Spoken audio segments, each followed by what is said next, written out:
Estamos aquí en Menos es Más, planteando cuáles son de alguna manera los límites planetarios, que es una nueva forma de ver cuál es el problema, ¿no? Digamos, de alguna forma, por lo que tengo entendido, es algo así como el espacio en el que nos podemos mover. Exacto. Más allá de esto, la vida parece no posible, ¿no? La vida humana, por lo menos, queda en riesgo. Y todos los informes de los últimos años coinciden en que nos estamos aproximando a esos límites planetarios. Los que te mencionaba recién, los más graves tienen que ver con pérdida de biodiversidad, cambio climático, el calentamiento promedio de la temperatura del planeta, las distorsiones en el ciclo del fósforo y del nitrógeno, cuyas consecuencias no se saben bien cuáles van a ser, pero es una alteración a escala planetaria, y la acidificación de los océanos. Y todos los meses se suman nuevas informaciones que van en el mismo sentido. Cuando hablamos de acidificación de los océanos, sí, ¿verdad? Que es algo también, es como un concepto nuevo, ¿no? Sí. ¿Cuánto va a perjudicar los alimentos? Bueno, el ecosistema del océano cambiaría por completo, digamos, pero eso ya está sucediendo. Está sucediendo. La semana pasada se emitió un nuevo reporte que se presume que el umbral por el cual entraría a iniciarse el encadenamiento de extinciones sería dentro de unos 30 años, y va a comenzar por especies muy pequeñas, de plantitas y animalitos, algunos de ellos casi microscópicos, y eso va a arrastrar a las especies que consumen a su vez estos. De nuevo, tanto en este caso como en los ciclos de nitrógeno del fósforo, las consecuencias nos estamos moviendo en amplios márgenes de incertidumbre, porque es muy difícil prever qué especies van a ser arrastradas, cuáles van a ser las consecuencias en la dinámica marina o en la dinámica planetaria de estos elementos, y así sucesivamente. Por lo tanto, ese mundo del futuro va a ser ecológicamente más riesgoso, pero un mundo de incertidumbres. Bien. Una de las cosas que están más a la vista en cuanto a los cambios de determinados sistemas o de formas de obtener recursos tiene que ver con la energía, ¿no? Y el planteo de la emisión de carbono, por ejemplo, es un planteo fuerte, y de hecho la modificación es importante en nuestro país y en el mundo, ¿no? El tema de las energías renovables, Bueno, ejemplo. En el caso de las energías fósiles, que es una de las principales fuentes de emisiones de gases con efecto invernadero, tenemos claro que no podemos seguir quemando lo que hay. Entonces, en los últimos años se ha hablado que tenemos un techo, un límite máximo del carbono que se puede quemar, que venga especialmente de los hidrocarburos, petróleos o gas natural, o que venga del carbón mineral. Ese techo nos indica, hasta acá podemos quemar. Si superamos esa cifra de lo que quemamos, vamos a desencadenar un cambio climático ya imparable. Ese techo ya indicaría que una buena parte de las reservas globales de petróleo y de las reservas globales de carbón no tiene sentido extraerlas ni quemarlas, hay que dejarlas en el suelo, y ahí los televidentes van a tener un gráfico que muestra esos valores. Ahí estamos viendo el gráfico que muestra estos porcentajes de lo que debemos dejar como reserva de petróleo, digamos, para otro momento. Claro, que eso no podemos extraer. Es una política del futuro que a muchos televidentes les va a sonar contraintuitiva.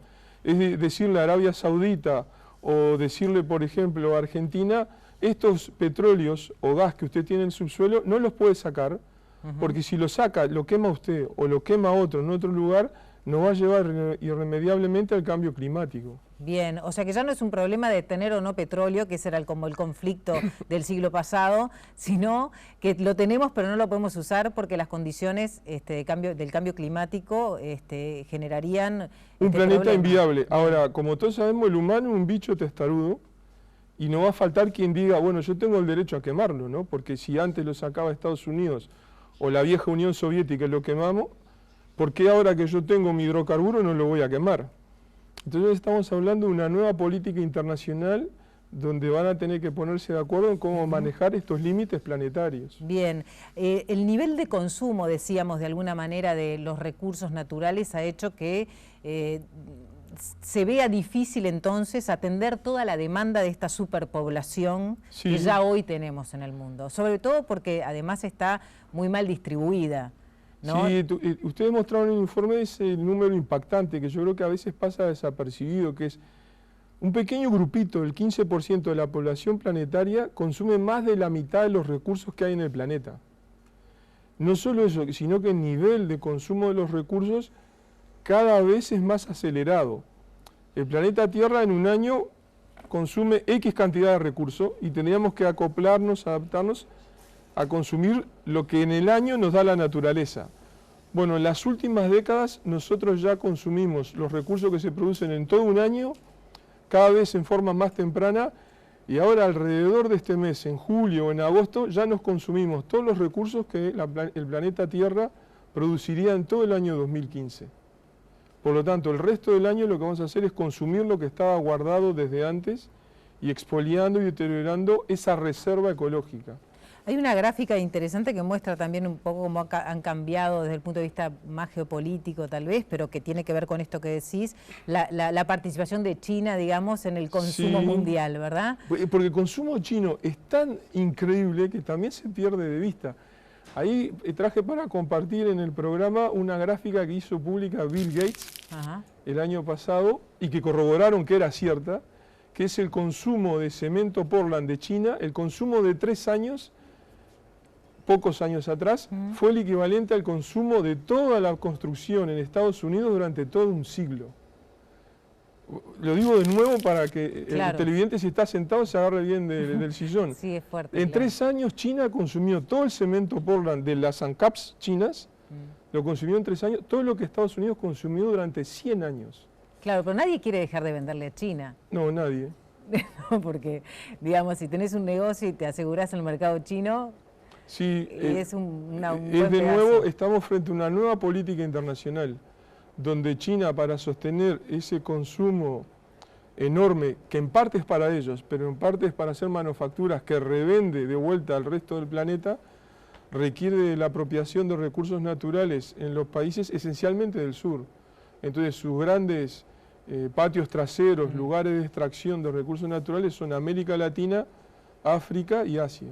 Bien, ¿qué pasa en nuestro país, Eduardo? ¿Cuáles son los ejes problemáticos por los que hay que, digamos, apuntar políticas de resiliencia, políticas de mitigación? Y bueno, en Uruguay nosotros tenemos problemas y ventajas. La ventaja que tenemos es que somos poquitos. Si decidimos usar los recursos que nosotros genuinamente necesitamos, estamos sobrados.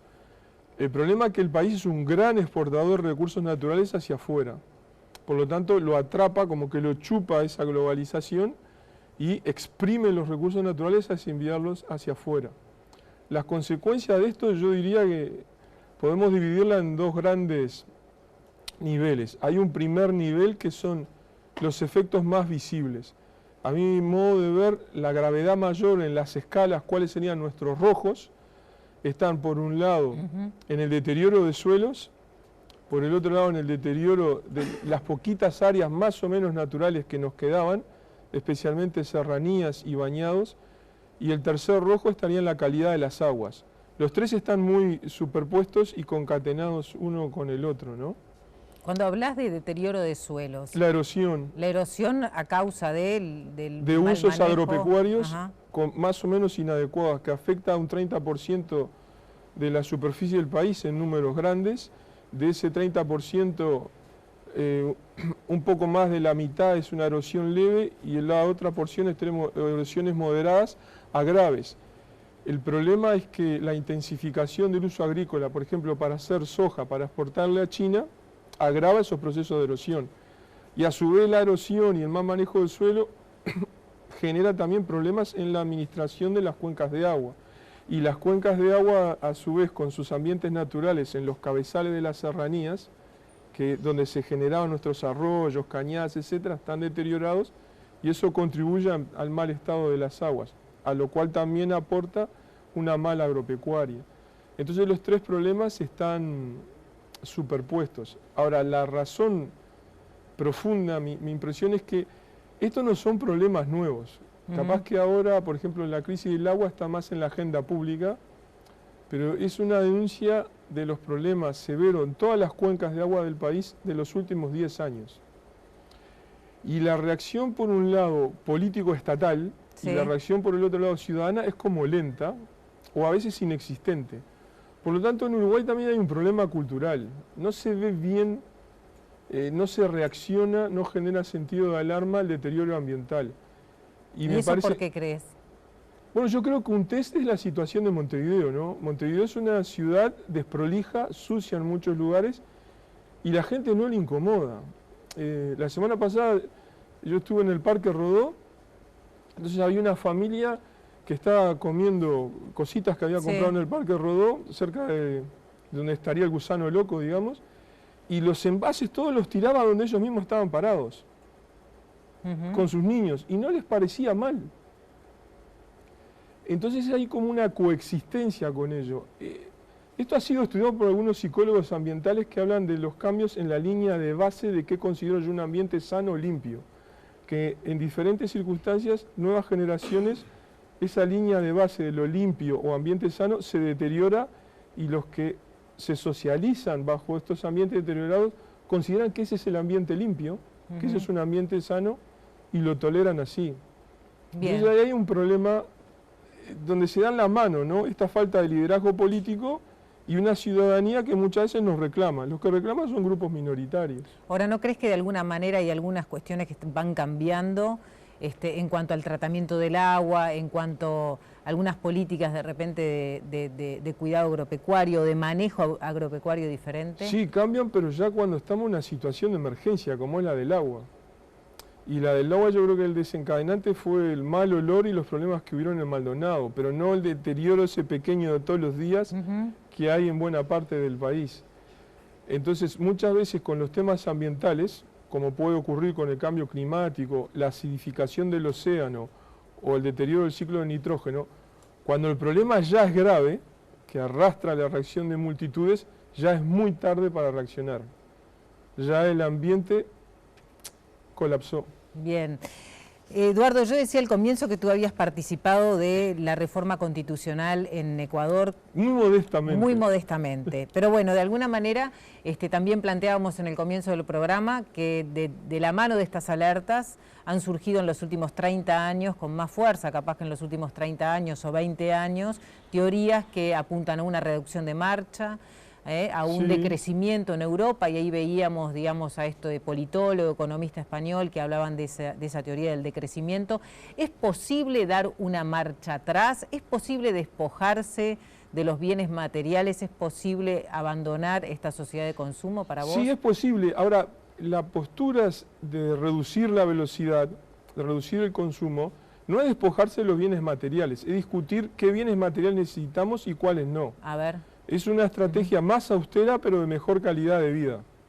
De hecho, por ejemplo, en el caso del proceso político ecuatoriano, ellos fueron muy adelantados en proponer una moratoria petrolera a la extracción de nuevos pozos de petróleo en la Amazonía. Ellos mismos lo propusieron. ¿Por qué?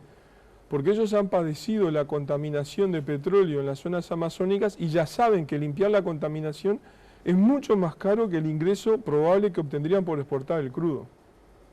Claro, ahí hay un problema de contabilidad. La contabilidad tradicional que hacen los ministros de Economía contabiliza la exportación de crudo, pero ninguno resta los daños por contaminación de agua, por erosión del suelo. Eso no se resta de los productos sectoriales.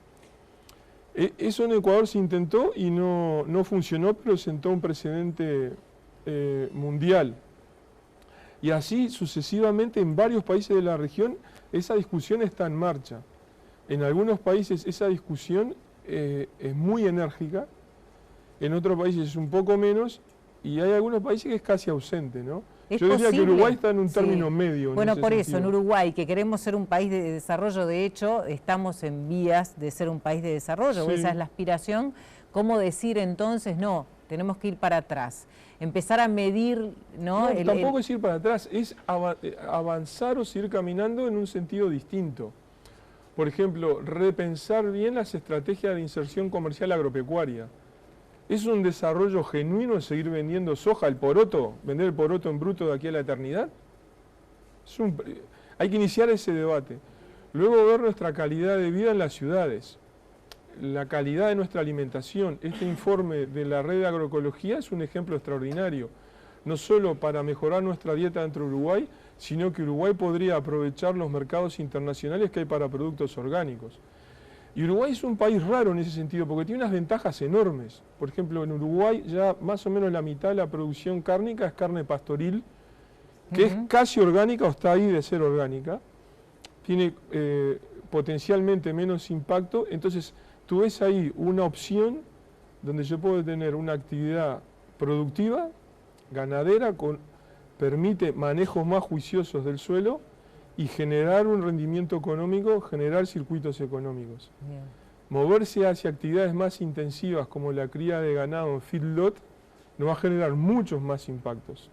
Entonces va a ser un desarrollo más austero, donde posiblemente los electrodomésticos, los bienes de consumo van a ser más caros porque van a tener que durar más años, van a tener un precio de sus componentes más genuino al costo de extraerlos y así sucesivamente.